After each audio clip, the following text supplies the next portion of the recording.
On passe maintenant à la revue de presse internationale avec Hélène Fradre. Bonjour Hélène. Bonjour Hélène. On commence avec le mouvement des indignés de Wall Street qui prend de l'ampleur et ça intéresse de nombreux médias ce matin. Et c'est à voir avec deux petits dessins, Hélène. Le premier est dans Gulf News, le quotidien émirati en anglais. On y voit un tout petit personnage à l'assaut d'un géant ventripotent supposé incarner la puissance de Wall Street, l'image de ce combat de David contre Goliath. Un mouvement qui inspire aussi The International Herald Tribune, qui nous montre cette fois la réaction cynique de la place financière à la contestation de la rue. Misez tout sur le gaz lacrymo, ordonne cette affaire aux acheteurs à l'autre bout du fil, alors que les indignés brandissent cette pancarte « Stop à l'avidité des entreprises ». Le Herald, Hélène, qui essaye aussi de décrypter cette colère, la façon dont elle est en train de se propager dans la société américaine. La faute à la crise, évidemment, écrit le journal, qui évoque aussi la frustration de ces Américains qui ont le sentiment que personne à Washington ne les écoute, que personne ne s'inquiète de voir les inégalités salariales ronger la classe moyenne, le nombre de pauvres augmenter, tandis qu'est en train de se constituer une sous-classe de citoyens capables, volontaires, mais sans travail.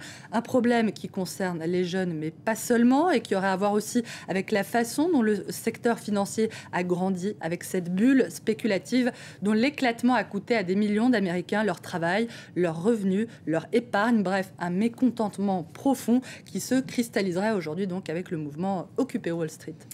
Le Huffington Post, de son côté, a quelques doutes sur la portée de ce mouvement. Le site évoque ses doutes sur le changement effectif que ce mouvement va pouvoir provoquer. L'énergie est là, écrit en substance The Huffington Post, mais quelle va être sa capacité à transformer le climat politique? Ça, c'est toute la question. Il y a une différence entre une protestation émotionnelle et un mouvement, dit un ancien compagnon de route du pasteur Martin Luther King, en évoquant un phénomène qui n'est pas pour le moment ni organisé ni articulé.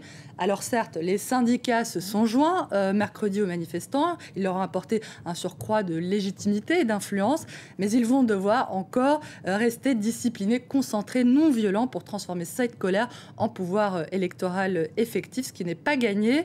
Naomi Klein, la prêtresse, la grande prêtresse anti-mondialisation, l'a d'ailleurs dit aux manifestants auxquels elle a parlé jeudi dernier.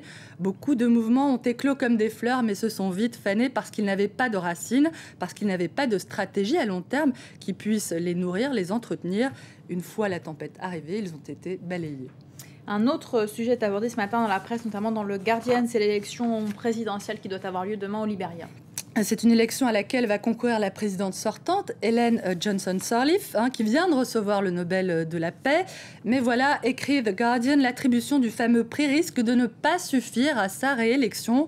Sa popularité à l'étranger contraste en réalité avec son bilan. Certes, Ellen Johnson Sirleaf a considérablement allégé la dette de son pays. L'investissement étranger est revenu au Libéria.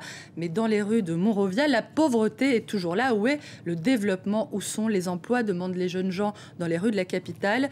Et c'est sans parler, Hélène, de la controverse qui est en train de susciter l'attribution de ce Nobel de la paix.